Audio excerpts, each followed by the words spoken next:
close. I'd have to say CLG has a history of coming out on top, but definitely didn't happen last week. We'll see what happens in this particular matchup if CLG continues that trend of either split pushing or double ADs. As far as bans are concerned, Jace and Karthus, the first two bans, not too surprising right at the gate. Yeah, Jace has fallen off a little bit in the 3.9 patch that we're playing on right now, so having the first ban isn't too much of a surprise, but it's something that I would have kind of risked getting through against Curse. But CLG, since they're the blue side, they have seemingly a little bit more luxury since they know Curse doesn't have the first pick, and CLG gets to control most of the ban phase. What we do know is that Elise is still up and running, and we'll see if it gets taken out. It is going to be the final ban. So closing it out, Nunu, Thresh, and then Twisted Fate.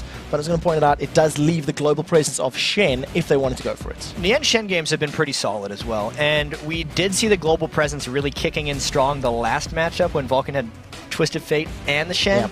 And this one against CLG, they had the problem of getting collapsed on their base by Curse last time, but they're not dissuaded by this strategy. They can have confidence in split pushing. CLG's making an adaptation. Something we also seen from CLG's comp, if I recall correctly, it was Shen and Zed that was doing all this split pushing 2 weeks ago. They had the Jungle Pantheon against Curse. And Shen just didn't come back in time. Exactly. So they're not afraid that it didn't work out. We'll see if they want to go for that. Over on the other side, Curse is going to lock in that Nami and Jarvan.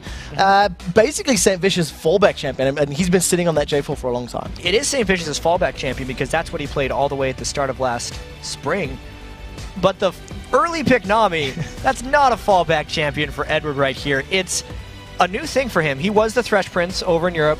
Now there's a lot of debate about who the best Thresh in the world is. But the royal blood is spreading. Yeah, and the Nami has been something that has been picking up a lot of steam all over the world. I'd have to say in the OGN League, it's pretty much between Nami and Thresh as like your #1 support now. In a lot of ways, she's supplanting Sona for that role. So picking it early is a strong pick for Curse. She's also probably the #1 support over in EU LCS as well. All of their games it's contested back and forth, and I actually think Deficio's Nami from Ninjas in Pajamas is particularly strong. He basically makes the Aqua Prison single targetable spell.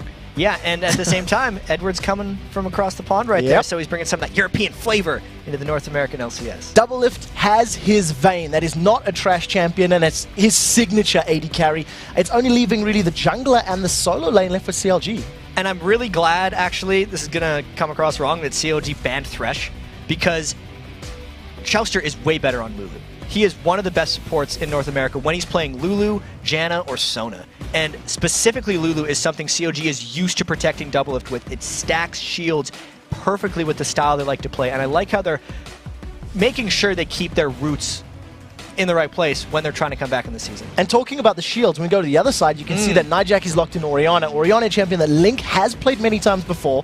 And when they run that protect the Doublelift comp, that could be denying from CLG as much as it is locking it in. I think it's mainly a denial. Even though Nijaki has played a lot of Orianna and they could have went for it, plus you have that kind of natural synergy. The biggest benefit it has is CLG doesn't get it, because when you were already looking at the preemptive protect the Doublelift composition, it was getting real scary.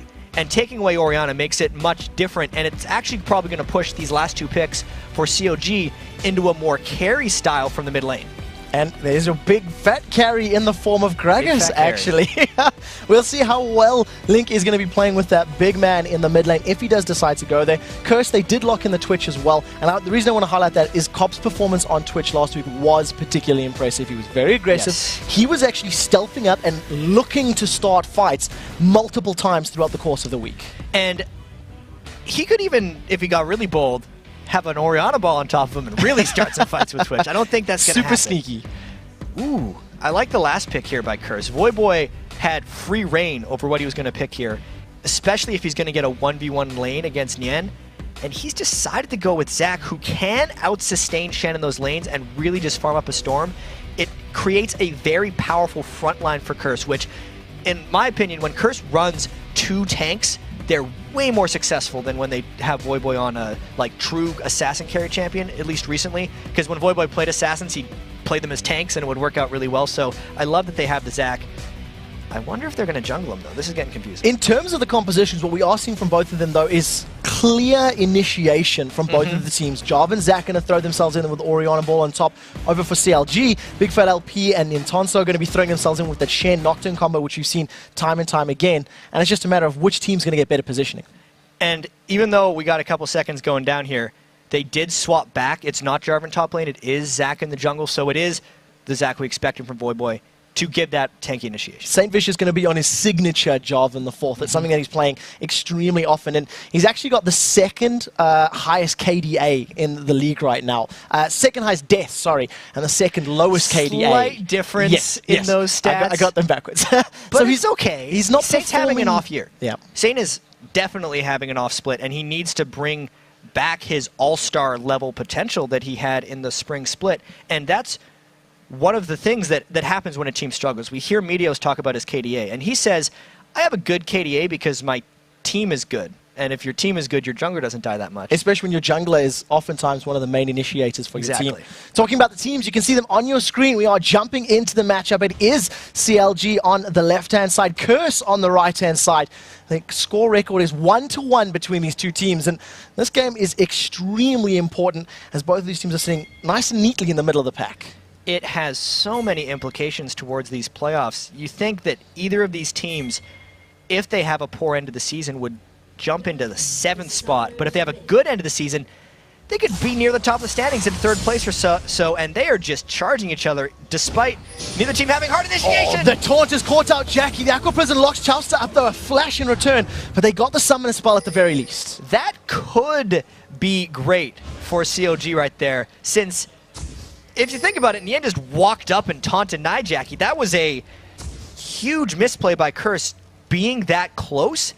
I think Curse was hoping to land a bubble outside of the taunt range and then capitalize off of that.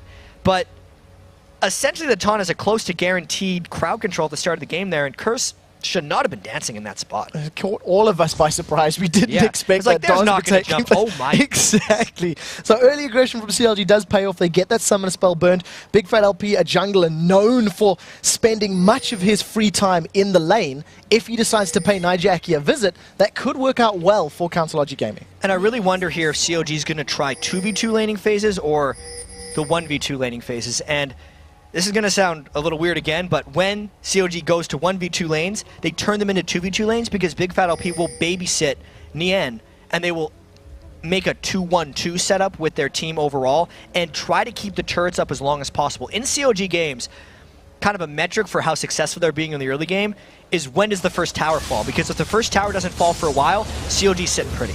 We'll see how long they can defend that first tower as both teams just going to start off in the respective jungles.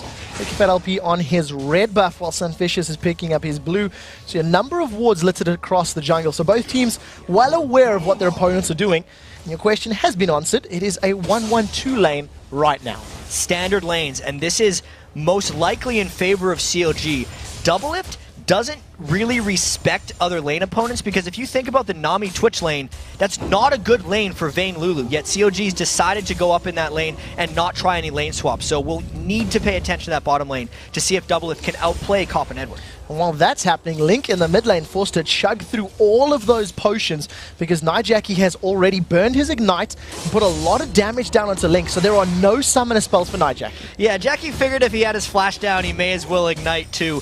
Not to mention, Orianna doesn't really go for kills early, and he has that Ignite Mastery spec, so it's going to improve his last hitting because of the 5 AD that he gets off that early Ignite. And unless they're going for a kill, like they might right here, it's not going to be detrimental to his lane play. St. Fishes tries to get the knock up in place, but doesn't manage to land it. Instead, you can just see Link walking away from that one. In the bottom lane, Chowster and Doublelift playing very aggressively in this lane. They've pink warded up the river, and they're keeping Cop and Edward against their own turrets. And the other reason they're able to stay this far up in the lane is because of the wards CLG's placed in Curse's blue side of the jungle. So anywhere St. Fishes were to approach from, CLG should hopefully be able to go back. And with that confidence we're talking about from the CLG bottom lane, they are not afraid of those Nami bubbles and don't expect to get hit by one. An immense amount of damage and pressure has been placed onto Cop. He's falling behind as far as CS is concerned, but he does have a lot of minions in front of him as we just catch a glimpse of Big Fat LP roaming around to this mid lane. This is his usual habitat as far as Big Fat is concerned in the jungle. He gets knocked up in the air, instantly flashes away, and St. Vish is just at the right place at the right time. Bit of a lazy play there by Big Fat LP. He wasn't threatening anyone when doing that, and he just allowed St. Fishes to make a play on him. So that gives St. Fishes a bit of an edge. Since they know how low they got Big Fat LP in that last gank, it allows all of the Curse lanes to play with impunity for a while. So We'll see how much time they have to play with before Big Fat LP is able to return.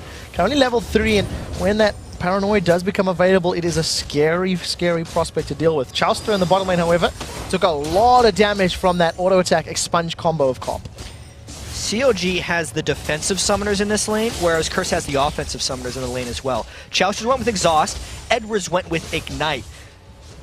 Kill secure, man. Kill secure for Edward, and it also means that the ganking potential for Curse is higher than the ganking potential for CLG. Farm lane for CLG, kill lane for Curse, which is actually playing out kind of like it should right now. Curse is falling a little bit too far behind in farm lane. We'll see how well they can close out the gap. As you see just a glimpse of Saint Vicious on your screen, he was looking to maybe alleviate some of the pressure that was being applied by Doublelift and Chowster, but in the end decides to just back off and spend some of that money. Boy gets some vision down in the top lane, and he's trading off against Nien. This lane's going to be a little bit slow. These are two close to resourceless tanks. Let's be fair, Shen does have energy technically, and neither of them have any burst damage whatsoever. So the only kills we're going to see in this lane are if they get really bored and decide to brawl each other, or if we see 2 to 3 man tower dives. For the most part, that lane is all about denying and farming with each other, and then once Nien hits 6, denying him from teleporting to other lanes. I distinctly hope we ask one of them a question like that on one of my interview couches. Were you bored in that 1v1? Is that why you fought? Down in the bottom lane, though, there's no one bored as Chowster gets caught up. The bubble throws him up in the air, but nobody else from Curse carries and chasing. No vision, didn't want to overextend. Yeah, that's always those weird situations where you think you landed the crowd control out of vision, and you don't know if Big Fat OP is actually waiting in the wings with a Nocturne. Plus, even if they would have chased, they knew Chowster had all his summoner spells off, and there was a lot of farm in the lane that Cop wanted to pick up. You can see he's already back to 33 to 39, pushing that wave a little bit up, and he needed to get that farm to even stay competitive with Doublelift CS. And talking about Doublelift CS, he's already spent some of that money, picked himself up a Vamp Scepter, as well as that potion, return back to lane. It has been mirrored by Cop on the other side, so at least there's no item deficit between the two AD carries. I gotta say though, Vamp Scepter is the money item for a Vayne. Because Tumble enhances her AD, essentially Vayne lifesteals for more than Twitch does in lane, and Doublelift may be able to use that to win extended trades later in the fights. Talking about extended trades, boredom has struck. Ntonso and Voidboy trading back and forth and basically just hammering away. And if somebody does go lower, they are at risk. But right now, Big Fat LP only level 4. He's a level behind Saint Vicious' Jarvan, and you could attest that to that mid lane failed gank. I think that's exactly what happened with the ganks between Big Fat OP and Saint Vicious.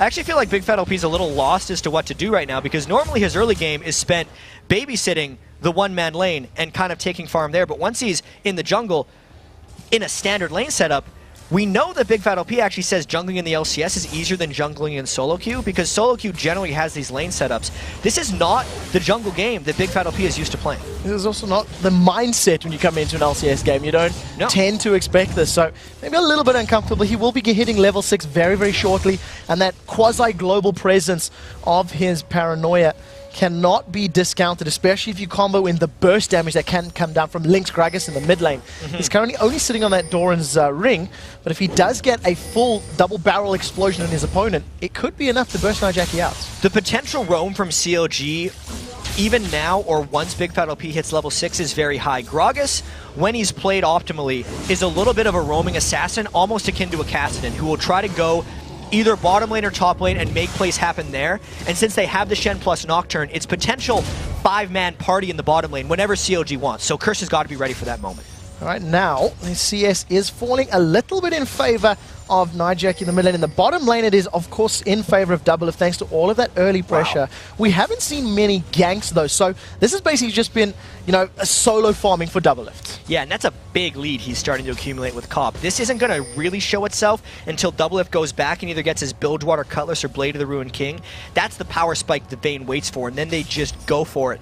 Whether or not ganks impact that lane before it gets to that point, we have to see, but if it keeps going like this, Doublelift will pull ahead by a large margin. He currently is doing very well for himself. We do see the command shockwave is blown for Nijaki in that mid lane, and Link is bursted very low as far as his HP is concerned, so maybe just trading that ultimate. And as I was talking about Link maybe trying to make an aggressive play, it's actually Nijaki that uses that ultimate. And the game looks a little confusing right now, because we see only a 200 gold difference on the top bar, but then you see Doublelift is destroying in minion kills in the bot lane. So you're thinking, how is this gold really close? It's actually St. Vicious and Jackie who are out-farming their respective roles as well. We haven't paid much attention to it, but Jackie's Orianna versus Link's Gragas in that mid lane has been quite one-sided for Jackie thus far. We'll see if the power players for both respective teams can actually make the first kill happen, or the first engagement, as we are getting close to 10 minutes. Something that we do tend to see in terms of the LCS is this Dragons, you start thinking about them in the 10 to 15 minute mark. This is when people start poisoning themselves. We just caught a glimpse of Edward for a second, and he's actually maxing his ebb and flow, his W first, over everything else. One of the things is because they're playing so defensive in the lane that he's just trying to heal up rather than go aggressive like you would with a max E build. And these are those potential 5-man party that CLG is trying to set up. They had pink warded the brush down there and then cleared it out, which just gave the tip off to Curse to get out of there and just allow Doublelift to keep doing his thing. So continue playing passive, continue playing safe. This game is looking already like it could be one that goes very long. If I recall correctly, we were talking about the length of the games in the previous matchup. CLG averages 45 minutes a game this season, which is by far the longest of any other team, and their wins are even longer than that. So this is the CLG game that they've been waiting for. As long as they don't throw anything away too early, maybe at one of these fights. They're doing this on top of a ward. Their best they can get is a 5v4, and Curse has a lot of AoE. Command attack goes in there. There's vision now down for Jackie. Tidal Wave gets thrown out. Big Fat LP is going to spell shield that one up. St. Vicious picks the first fight. Paranoia throws Big Fat LP onto Edward. He gets knocked up into the air. Now in the background, Chowster, Big Fat trying to focus down Copper. St. Vicious has picked up first blood onto Doublelift. All of that farm is for nothing as Curse just brute force their way in. One more auto attack is going to be enough to secure the kill to Big Fat LP thanks to the poison. The bubble throws up Chowster. He gets knocked up once again. Command attack finishes it off. 3 kills for Curse. Nice shot at the end there by Edward with his bubble, but that fight was all Curse from start to finish. Even with Saint jumping into the Dragon Pit and locking down Big Fat LP, he put enough kill threat on him that the Dragon wasn't even part of that fight. It just was on Curse's team because he started the fight for them, got CLG low, and then when the fight actually happened, Curse was superiorly positioned because they got to come in from all angles, and CLG was preoccupied with the Dragon throughout that entire thing. So that's why we saw the 3 for 0. And the pink ward being used in the bottom lane by Chowster, that could have been used to clear out the vision. It's something that you'll be asking yourself, maybe we should have saved that resource for the Dragon if that was our intended focus. Nevertheless, Curse going to take those kills happily spread across their jungler, mid laner, and AD carry. This is 3 assists for Edward.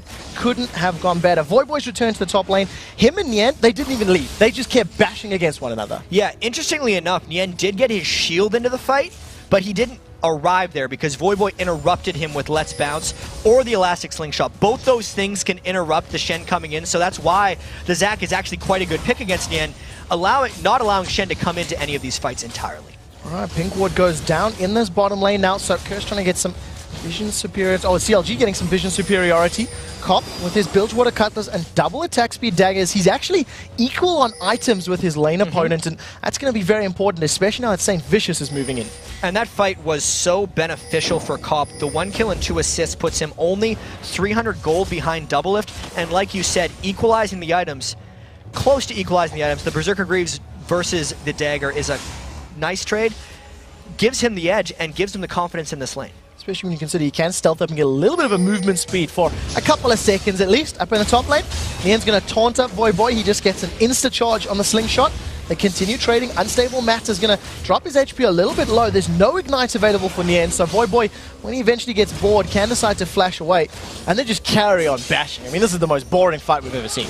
Well, they're still going at it. They seem to be having a little bit of fun, and it just keeps going. Voidboy's healing up a lot. Ignite is now down in Nien's, so Voidboy's turned this one around. Nien may be thinking he's a little overconfident. Voidboy's going to carry on chasing. Unstable Matt is not enough to close it out.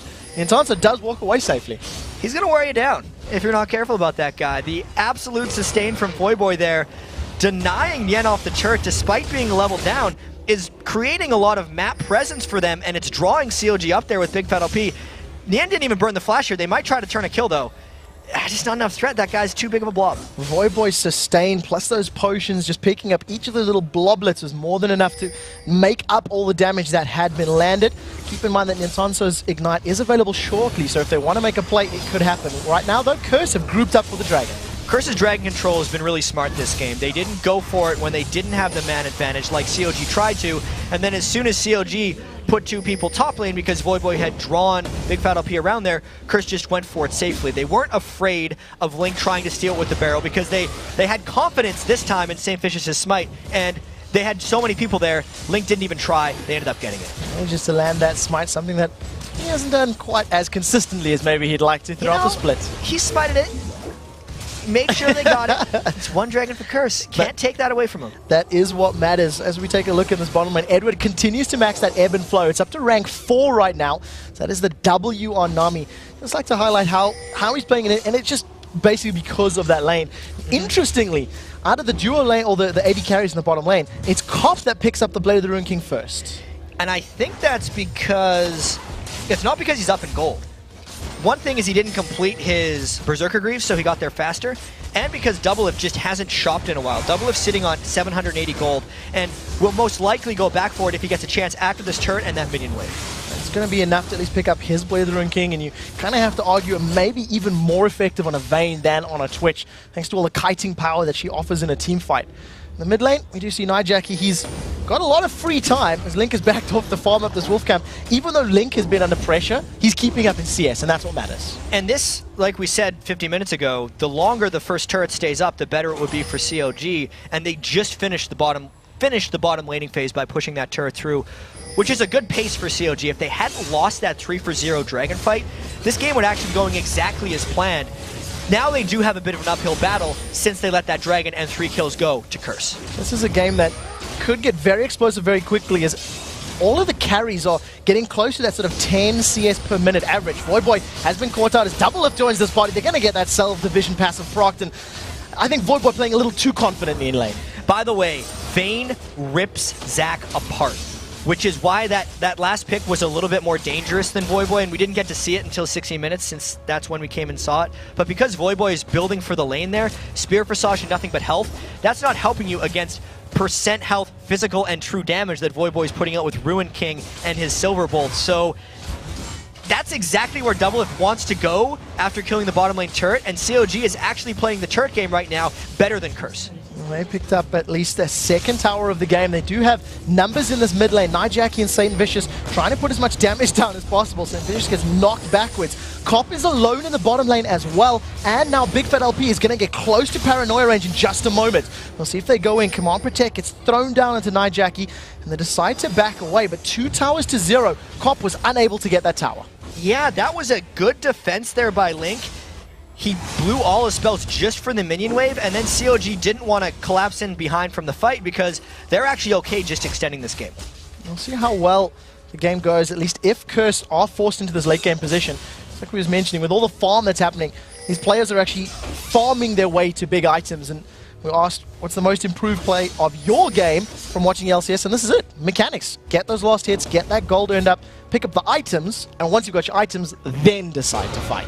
And I feel like Doublelift could decide to fight pretty soon now. The Blade of the Ruin King is a good power spike for Vayne, and if he gets the right fight, he's going to be able to go in for it. That was not the right fight as he was thinking about it there. Nocturne might come in for Cop here if they get the taunt. So the taunt does land. Cop's going to be able to get invisible in just a second and going to be able to back away. He's actually decided to turn aggressive in the end. This is going to work. Paranoia throws Big FLB on Cop. He flashes away from the Duskbringer, but flash burned. Yeah, I think overall that's good for CLG as long as they don't let this burn. As long as they don't fight until Big Fat LP's ultimate is up again. That, by the way, is going to be a while. They got 140 seconds, but that means the next time Big Fat LP gets an ultimate on a Cop, they would be able to kill him. Gotta wait a while, though. Gotta wait a while. Something that we've been doing all game long. We're approaching the 20-minute mark, and 3-1 as far as kills are concerned. Both teams just expressing a comfort in lasting and auto-attacking. Cop is going to be super sneaky. He snuck himself away, and he manages to dodge the Duskbringer, not even revealed by his opponents. Oracle's very important right now. That's pretty cute. The taunt, if Nien would have hit it, that would have granted them the kill, but you were just playing a straight guessing game at that point, and Cop guessed better. He guessed correctly. That's what works out in your favor. He's still 55 CS behind his direct opposite number. And we'll see once that starts to actually transition to items, because as it stands, they're actually both even as far as the itemization is concerned. And it's obviously thanks to the kill and the assists. Right now, CLG grouping up. They want to contest for this blue buff. And this blue buff will transition into a dragon contest as well. The interesting thing here is that Nien is in this fight. There's no threat for him to teleport down, so this is a 4v4 through and through. The shockwave pulls Chowster and Nien back as St. Vicious locks them down with the Cataclysm. First one to fall is Chowster on Lulu. Now Nien is trying to get to safety. He flashes out. Command attack into dissonance slows them down. They sponge damage from Twitch. That's a knockout onto Double Lift. The bubble misses those. Double Lift steps back into the fight. The pressure is still on as St. Vicious wants to get the kill on Big Fat LP. Gets a small slow from the Aegis. Decides to back away at the right point. Another 3 kills for Curse. That was a little one-sided in that fight right there because Curse got the clean initiation and they're taking control of the entire map here. Link's going to try to spike this blue buff out, but it's sped up his ultimate. That's interesting. Knocks away Voyboy thanks to that explosive cask, and that's the second time we've seen CLG make a play on an objective and lose 3 members of their team. Same thing happened at Dragon and it happened at Blue again. I want to analyze that fight a little bit because CLG put themselves in the jungle choke when they didn't have their biggest AoE damage dealer with the team. Link was up top in that fight, and the way Curse funneled down through the middle would have been ideal if Link was there as Gragas, but it was a 4v4 without CLG's main carry, which is why Curse just rolled through CLG in that fight. So you see Curse, they managed to pick up the Dragon, uncontested by CLG. They got some vision, but thanks to the fact that they'd been bullied out of their positions earlier on, that was a second Dragon of the game secured for Curse and extends their gold lead to about 3,000, give or take. Death cap completed for Nijaki, plus that Athena's and Holy Grail. He is very scary right now. And that puts CLG in an even more difficult predicament right here because, yes, CLG's saying, all right, we're going to farm up, we're going to play our game, and then when we get late game, we're going to win the team fights.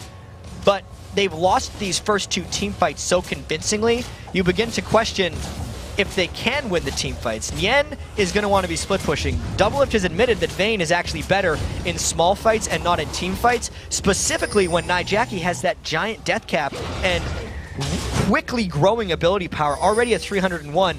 You land anything like that in your Doublelift and you're going to take him out of the fight. So this game became substantially more difficult for CLG as they've lost those 2 team fights to Curse. There is a lot of pressure on Nijaki to make sure those shockwave lands. If they are mitigated or avoided by their opponents, it could cost Curse's team fight power and potential. In terms of gold though, Cop actually has the gold lead over Doublelift right now. He's about 100 ahead thanks to those kills, thanks to the tower, thanks to the Dragon. Everything is just adding up. That's made up for that very difficult early game that he was experiencing. And he's done a really good job since he started playing with Edward here in the mid-season of picking up the kills in team fights as opposed to last season where he was mainly just picking up assists. And I think the real story for Curse is Nijaki though, because we mentioned that yes, Cop is ahead of Doublelift in gold, but Nijaki is 1,000 gold ahead of Cop, and I think the Orianna is the real threat for Curse right now. We'll see how well it actually works out for them, because something we haven't actually seen from Curse either is Voyboy's involvement in an extended team fight. These 4v4 skirmishes were both without him, and Zac offers a lot of team fight power, especially with that Sunfire cape built up already. I think that's kind of Voyboy's game. When Curse is playing well, Voyboy's doing his thing and comes to fights when he pleases. So he's just playing his game up top, confident against Nien. Saint, if anyone, will go up and help him, but for the most part, he'll come in late in the team fights. You see, continues trading with Nien back and forth, just using the respective sustain to try and stay alive as much as possible. Doublelift and Chowster have got a decent ring of vision down in the bottom half of the map, and they're putting some good damage onto this inner turret in the bottom lane without reply from Curse just yet.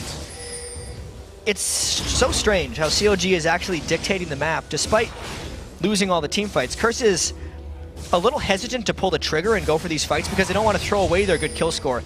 The danger Curse runs right now is since they have so many kills and they're getting pushed back, as soon as they lose one fight, they lose complete control of the game because the shutdown bonuses will come back to CLG and slingshot CLG into the lead. We'll see how well Curse can maintain this pressure or control it at the very least, because CLG, as you said, they're dictating the tempo of this map control. It hasn't worked for them yet. They've tried to make plays thanks to the control that they've gained, but maybe poor decision making. Up in the top lane, the tower does drop, so that is a reply kill, and that means Voyboy will just have even more breathing room up top there. He likes it like that too. He just loves doing his own thing. You can see how they don't even have much ward control for Voyboy up there. Voyboy has to provide his own ward control. He goes in, wards a blue buff, just says this half of the map is mine and I'm going to go and deal with it. Something we also have to highlight in terms of, at least as far as the CS is concerned, Big Fat LP, he hasn't been as present in ganks or in lanes even though this was an extremely extended laning phase, but he's still 30 or so CS behind his opposite number. Big Fat LP's been trying to find opportunities, but maybe at the cost of farming as well. And he just hit level 11, which means he's been working with his max cooldown ultimate this entire time. Finally, he's gotten a little bit more cooldown reduction on his paranoia, so he can maybe get involved a bit more. But that CS discrepancy is not going to change for CLG. At this point in the game, Big Fat LP doesn't farm anymore. You can notice how the rest of CLG will generally take his jungle for him. Maybe they'll give him a little bit until he gets his Aegis, but that is not the way CLG plays. It's a scary proposition. Big Fat LP diving into a team fight without any big items completed. If he jumps into an Orianna Zac Twitch combo without at least an Aegis of the Legion or something to help keep him alive, there's going to be a lot of pressure on Intanso Stand United to be that dive buddy and make all the distractions work for them. You see once again, him actually picking up those double golems as Link is going to pick up his blue buff. When you hit the 25-minute mark, Dragon is about to respawn. The previous one went to Curse. One before that went to Curse as well, thanks to some play, and we'll see if they're going to secure the third of the game. This game's getting very interesting, Quick Shot, I have to say. It's going to be one of those games where one team fight's going to win it. Like, we're going to hit 35 minutes, one team will win, and then they'll just finish the game. Potentially. The thing here that I see for CLG, and I'm actually talking about CLG a little bit more because they're actually the ones that are pushed up in this game despite having that big gold deficit, which is growing and growing. Doublelift does have better completed items. You think about Vayne's Blade of the Ruined King, Phantom Dancer combo, and that's exactly what he needs in these team fights, but I don't think he's going to be unlocked to pull off that in any type of extended team fight because Curse isn't... They're not allowing any of these team fights to happen. Another reason Curse is winning these team fights so one-sidedly is they're only taking the very best team fights. They're not extending themselves for any risk. And against CLG, that's a very risky strategy, not taking risk, because they're going to get to hyper late game, and that's usually where CLG thrives. We'll see how well both of these teams do at that hyper late game because we're halfway there already. Both teams have got champions that do scale respectively well, but obviously excel in different areas. One thing you can't discount is Cop's team fight prowess. If we do see another big 4v4, 5v5, he's getting very close to getting that Infinity Edge completed. But look at this. We're not seeing much conflict anyway, because Doublelift has already initiated the split push game. He's top lane trying to take the second turret, while CLG completely concedes the Dragon to Curse. So Curse is going to extend that gold lead even further, and they'll be saying, hey, we won a game 2 weeks ago against this CLG team that was split pushing just like this. All we had to do was group up as 5 and push a single lane down. And you have to figure, at what point does Curse start talking about that? At what signal is it to go in?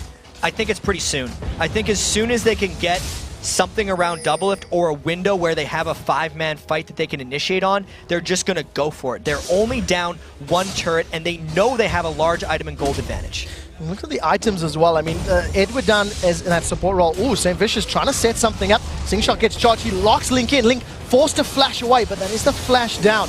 Expensive, only the Cataclysm for Curse, so not too bad at the end of the day. And this is almost a carbon copy of what we saw last week, because CLG is split pushing 2 different lanes right now with Yin and Doublelift, whereas Curse is pushing right up the middle lane to a limited defense from CLG. So they even up the towers at 3-3.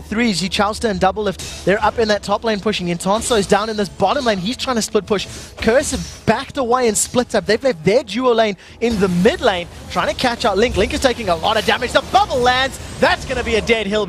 And Cop picks up a kill.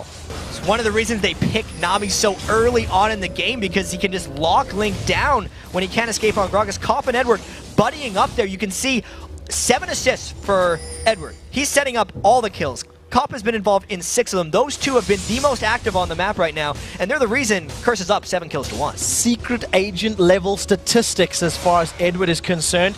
Pulling out the James Bond numbers, and that's good. Obviously Cop has just secured himself an Infinity Edge and that Zeal. So now, as far as itemization is concerned, in theory, is that enough to crest the power lift that position that Doublelift is in? I absolutely think it is. I think that's kind of the break point right now for Cop, since he's gotten his crit chance really ticking with the Infinity Edge.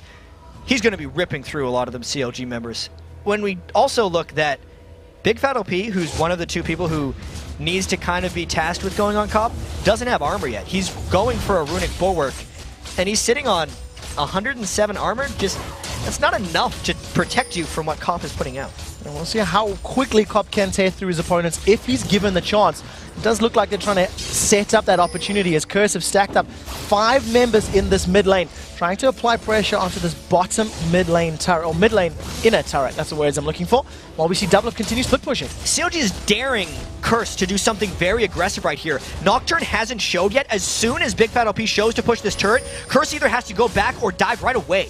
So tower is going to drop. That's the 4th tower of the game for CLG. Curse continues the pressure. They've stacked up in this mid lane. They're in control of this lane, but Doublelift and Big Fat LP, they're going on the bot lane. It looks like St. Vicious and Voyboy are trying to back away. There's just as many turret kills in this game as there are player kills right now, and CLG looks like they're getting the edge. So Curse not caught with their pants down. They're going to lose inhibitor turret first. They're trying to back away in this mid lane. The tower's going to drop as St. Vicious has managed to, get in there, but he's going to be very, very careful. He wants to try pick a fight. Yeah, Curse needs to catch Doublelift right here, and they are trying to flank from all angles to shut them down here. CLG's going to try to push turrets as a response, but here we go. The slingshot gets pulled. Let's bounce. Stand United gets channeled. Nintonsa wants to join, and this party will be thrown up in the air. The taunt goes out. Voyboy's caught down. They jumped onto Cop. Barrier has been popped. The first one to fall is Doublelift, and Cop flashes over the wall, uses the immense range of that spray and pray to his advantage. He gets dropped by Chauster in the background, though, as he gets shut down. Chauster's going to do the best he can to survive, but it's not going to be enough. A 3-for-1 trade. Another teamfight win for Curse. Listen, even though Cop died in that fight, that was played beautifully. He went right onto Doublelift, who was the priority target,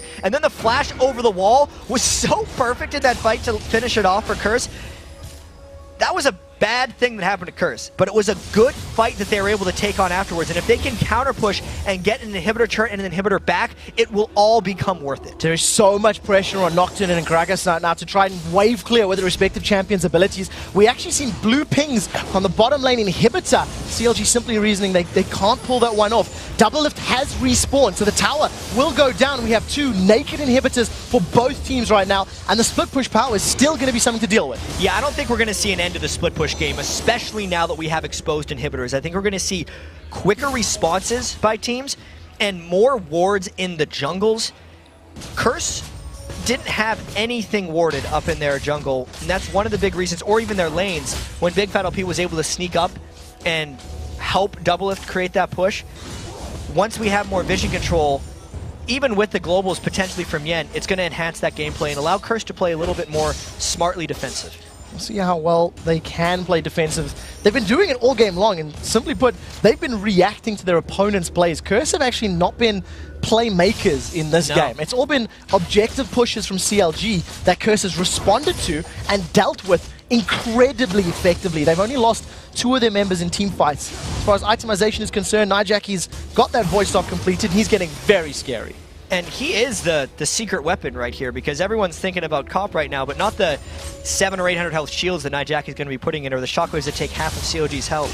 But to get back to this game a little bit, Curse has had a few games in the past that they've won where they haven't needed to play that initiator role. They just kind of sit around and react to the other team. It actually seems to be a more comforting level of play for Curse, and now they may have CLG right where they want him. No one split pushing, 5v5 in the base. We'll see how well this goes. There's a couple of hits down onto the inhibitor.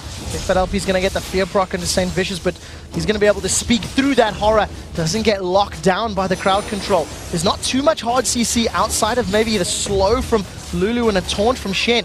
They continue applying pressure to this inhibitor, and it's just this standoff, this duel as both teams look for an opportunity. Link needs to land a lot of spells on a Cobb for CLG to win a fight here. It'll be very interesting to see how CLG goes in and how zoned Link gets by the tank line of Curse. Curse on St. Vicious does get feared by Big Fat LP, but he's down to 50% HP, so that Paranoia Nocturne dive is less scary. Inhibitor's gonna go down, and CLG, they tried to contest, but they weren't convinced with their actions. Yeah, they didn't try very hard to contest that one. They were thinking that they would lose a fight right there if they tried to contest the inhibitor, so they just gave it up. But that doesn't bode well for the future of CLG. If they can't initiate on a team who is trapped in a position of hitting their inhibitor, they're going to have a bad time. And they have to know that Curse would have fallen back for this Baron. It's going down extremely fast. No contest from CLG. And now they've given up 2 very important objectives in the game because they didn't want to risk defending them. More indecision. They wanted to contest, they wanted to get there, but they simply couldn't make it there quickly enough. And I think that stalling in time and the slowdown and do we go, do we not go, may have actually cost them all the time they needed. We do see Doublelift trying to counter-push the super minions in the mid lane. Ironically, he's actually going to take the tower lead for CLG while their inhibitors down. 6-5. They're still in a very uncomfortable position. Yeah, right now kills are leading turrets 12-11 right now in this game. It's going to be a close finish. We'll see who wins it. But that was a situation where Curse almost lulled CLG into a sense of security since, as you were mentioning, Curse had been playing reactively the entire game, and they kind of just took the reins in that last situation.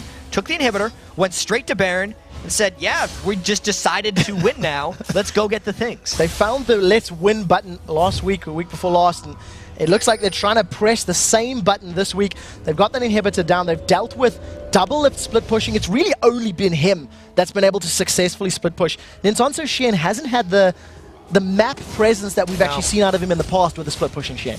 He's not that threatening to Voyboy Zach, and that's who they're generally sending to stop him. So it's just a traded member of teams. And since the 4v4 is also stronger for Curse when you take out Voyboy and Yen, he's just not a threat. And CLG in the past has also been the ones who just want to split push with Doublelift because that's the way they get primary farm late game for him.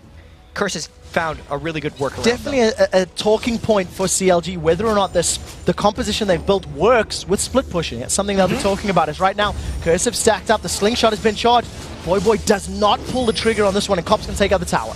And this could be game deciding whether or not Curse can get this second inhibitor, because the gold lead is actually small when we think about the context of the game. 5,000 gold in 35 minutes is not that much. So if CLG can outlast Baron buff, going in seems super dangerous. What Paranoia with Stand United. That's Nien and Big Fat now in the middle of the team. Come on, attack goes down. The shockwave only pulls Big Fat LP. He's forced to flash out of safety. Voyboy and Saint Fish is taking on 4 members of CLG. They're going to pick up the first kill onto Nien. They managed to get the expunge kill down into Chalster, and now the rest of Curse will stack up on this bottom lane inhibitor turret. That was all too easy for them. That is not the play that CLG needed to make right now. They initiated onto a Baron team who wasn't even sieging the turret yet. It allows Curse to play completely reactively, and this may lose CLG their entire base. Second inhibitor gets dropped. That's the 7th tower of the game. It has now, I think, overtaken kills as far as that's concerned. 13-12 or 14. Curse are going to roll to this top lane. They're going to drop this top inner turret down and then try to put pressure on the inhibitor. But we have to think now, CLG used all their ultimates in that last fight, aside from Doublelift's ultimate on Vayne. They have no strong disengage or engage for this fight. There's still 10 seconds left on the Gragas ultimate. This could be the triple inhibitor push by Curse. So the dude managed to get the tower down. They've stacked up as 5. Shockwave will be available very, very shortly. And Nijaki, while he only hit Big Fat LP in the previous fight, it's a little bit tighter quarters here for CLG to defend. Inhibitors dropped down to 50% HP, and Curse, it's just a matter of time. Minions are in. We'll see how close can Cop get. 6-1-5 on that Twitch. He's in a very powerful position. This Baron buff still has 45 seconds left for Curse, so CLG can't exactly expect to win a fight against it. I expect this inhibitor to go down, or CLG to lose a team fight trying to stop them. There's the tank line of St. Vicious and Voyboy up in the front line, trying to buy breathing room for Cop. He's stealthed up, gonna get that attack speed increase. He's on the inhibitor. 2 or 3 more attacks should be enough to do it. Voyboy's gonna get the slowdown. Ooh. That's a 3-man knockup from St. Vicious. The shockwave pulls Big Fat LP and Doublelift back. Doublelift is destroyed. Big Fat LP follows suit. Now the Wild Growth throws Nien up in the air as they get the inhibitor down. Spray and Pray is being used, and that's a Goomba stomp onto Chalster as the slingshot lands down. Voyboy decimating them in the front line, 15-2. Curse are victorious. Well played. And even though it took them 37.5 minutes, they pressed the win button at some point and just decided to move into the base. CLG kept taking fights that they couldn't win, and Curse, they'll take that one. They needed this win. Curse were in complete control throughout their matchup. Every time CLG made a play or poised themselves to take an objective, Curse just said, no, you shall not pass, you shall not go, we want that. Yeah, and I gotta give a shout out here. Perfect game for Edward, 0-0-16, 100% kill participation. Early Nami pick really paying off for him. 2,000 gold above his counterpart. He actually is 2,000 gold above Big Fat LP's Jungle Nocturne in that matchup as a support Nami. And even though the bubbles, they weren't necessarily game-changing, when they needed to land, they landed. Yeah, they always chase people down, and the team fights were just so one-sided across the board for Curse. They were the ones that were more decisive. They had the correct decision-making in all of the fights, and CLG could not match them that game. One of the slowest paced games I think we've seen in a while, even in terms of the actions that actually happened.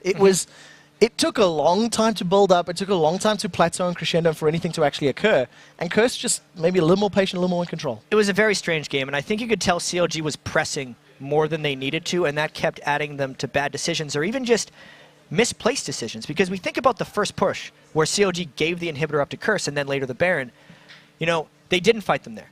Yeah. And then once they realized that Curse had the Baron when they were pushing the bottom lane inhibitor, they decided to fight them outside the turret. And if you're willing to fight them in the second place, why are you not willing to fight them in the first one? So these are questions that CLG has to answer before the next 2 games this week. It felt like there was a delay in the decision-making in-game, and we'll have to see if they can actually fix those problems, because they have 2 more games to play this week. All right, guys, we're going to take a short pause, but when we return, Curse's Voyboy will bounce over to the interview lounge to talk about their big win. Then it's our 5th